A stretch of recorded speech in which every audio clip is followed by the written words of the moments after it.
ظہیر کی محبت کے تعاقب میں نہ سہی، مجھے اپنی قیمتی نقشے واپس حاصل کرنے کے لیے تو بہرحال بھاگو گاؤں میں واقع بکرم سنگھ کی حویلی واپس جانا ہی ہوگا، اور وہ بھی جلد از جلد۔ مشرقی پنجاب کے مشہور شہروں کے تعارف پر مشتمل وہ کتاب جس میں میرے بنائے ہوئے نقشے رکھے ہیں، کسی کے ہاتھ لگ گئی تو ناقابل تلافی نقصان ہو جائے گا۔ اس کے بعد ہر گزرتے لمحے کے ساتھ میرے اضطراب میں اضافہ ہوتا چلا گیا۔ آئندہ چند گھنٹے میرے اعصاب پر بوجھ بن گئے۔ اس دوران ہم نے ایک توام گاہ پر کھانا کھایا، میں نے بازار سے کچھ عام استعمال کی چیزیں خریدی اور ہم واپس اپنے ٹھکانے پر آ گئے۔ شام ڈھلے تک ہم آپس میں سندری تک پہنچنے اور اسے خیریت سے واپس لانے کے مختلف منصوبے بناتے اور رد کرتے رہے، کیونکہ ہم دونوں کی جان جانے کے وسیع امکانات کے ساتھ ساتھ ان میں سے ہر ایک کی کامیابی کے امکانات محدود تھے۔ پھر میں نے اونگھنے کا ناٹک شروع کر دیا۔ میری آنکھیں بند پا کر ظہیر خاموش ہو گیا اور لگ بھگ نصف گھنٹے بعد مجھے اس کے ہلکے ہلکے خراٹوں کی آواز سنائی دی۔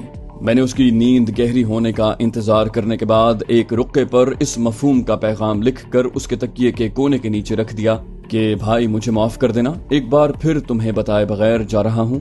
زندگی رہی تو پھر ملاقات ہوگی، ورنہ دعاؤں میں یاد رکھنا میری دعائیں تمہارے اور سندری کے ساتھ رہیں گی۔ اللہ رب العزت تم دونوں کو ایک دوسرے کا جیون ساتھی بنائے اور ہمیشہ اپنی رحمت کے سائے میں رکھے، آمین۔ مجھے اپنی منزل یعنی بھاگو گاؤں کی طرف براہ راست لے جانے والی گاڑی تلاش کرنے میں خاصی دیر لگ گئی، حتیٰ کہ شام گہری پڑنے لگی۔ بالآخر جب میں ظہیر کا سامنا کیے بغیر ڈب والی منڈی قصبے کی حدود سے باہر نکل گیا تو اطمینان کا سانس لیا۔ میں نے خود کو سردی سے بچانے کے لیے کمبل میں لپیٹ رکھا تھا، بس کے باقی مسافروں کا بھی لگ بھگ یہی حال تھا۔ البتہ میرے پہلو والی نشست پر براجمان 50-55 سال کے مضبوط بدن اور چھتری داڑھی والے شخص نے خود کو سردی سے بچانے کے لیے نفیس سویٹر اور اونی ٹوپے پر اکتفا کیا تھا۔ میں نے آئندہ کے لاہے عمل پر یکسوئی سے غور کرنے کے لیے آنکھیں بند کر لیں، لیکن چند ہی منٹ کے بعد میرے کانوں میں ایک کراری سی آواز گونجی۔ اونی ٹوپی والا شخص غالباً مجھے ہی مخاطب کر کے کہہ رہا تھا، ایک تو یار ٹھنڈ کھائی جاندی ہے، اتے گڈی دے انجن وچ کوئی جان نہیں، لگدا سویر تے کری پہنچاں گے بٹنڈے۔ میں نے کمبل منہ سے ہٹاتے ہوئے اس کی طرف دیکھا اور دوستانہ انداز میں سر ہلا کر اس کی تائید کی۔ اس سے پہلے کہ میں دوبارہ پناہ گاہ میں دبکتا، اس نے بغور میرے چہرے کا جائزہ لیتے ہوئے پوچھا، تو کدھر جانا ہے جوانا؟ میں نے کہا، میں تے پٹنڈے ہو کے تلونڈی سابو جانا ہے پاجی۔ اس کا خامخواہ کا تجسس مجھے بے چین کر رہا تھا۔ اس نے میری بات سن کر اطمینان کے اظہار کے لیے سر ہلایا، لیکن چند ہی لمحے بعد اس نے نیا سوال داغ دیا۔ میرا نا گرداس سنا ہے جی، تسی کوٹلے دے رہن والے ہو؟ میں نے نفی میں سر ہلایا، کہا نہیں جی، میں تے دلی تو اپنے پنویے دے گھر آیا سا، او ایتھے مسافر خانہ چلاندا ہے۔ اس نے ایک بار پھر مجھے غور سے دیکھا، کچھ دیر سوچ میں گم رہا اور پھر نیا سوال داغ دیا، تسی تلونڈی کسی کم لے جا رہے ہو؟ میرا مطلب ہے، اچانک میری برداشت جواب دے گئی۔ میں نے کہا، گرداس پاجی میں کتھے بھی جا رہا، تانوں اینی فکر کیوں ہے؟ اپنے کام نال کام رکھو تے چنگا نہیں۔ میرے سخت لہجے سے وہ لمحہ بھر کے لیے بھونچکا رہ گیا، لیکن پھر اس نے سنبھلتے ہوئے شکوے بھرے لہجے میں کہا، تسی تے ناراض ہی ہو گئے ہو پرا جی، میں تے ٹائم پاس کرن لئی گپ شپ کرنا سی، چلو جان دیو۔ اسے منہ پھلا کر خاموشی اختیار کرتے دیکھ کر میں نے سکھ کا سانس لیا۔ مجھے ڈر تھا کہ بات آگے بڑھی تو وہ میرا شجر نسب طلب کرنے سے بھی گریز نہیں کرے گا، لیکن اب مجھے نئی پریشانی ستا رہی تھی۔ میں نے گرداس کو بتایا تھا کہ میں بھٹنڈا اتر کر تلونڈی کی گاڑی پکڑوں گا۔ میرے بھٹنڈا سے پہلے بھاگو گاؤں اترنے سے یہ گھاگ شخص چونک اٹھے گا۔ مجھے اس کی پرواہ کیے بغیر گاؤں کے قریب اتر جانا چاہیے یا بھٹنڈا اترنے کے بعد واپس بھاگو کا رخ کروں۔ میرے اسی شش و پنج میں مبتلا رہنے کے دوران گاڑی کچھ دیر سنگرو رکنے کے بعد آگے روانہ ہو گئی۔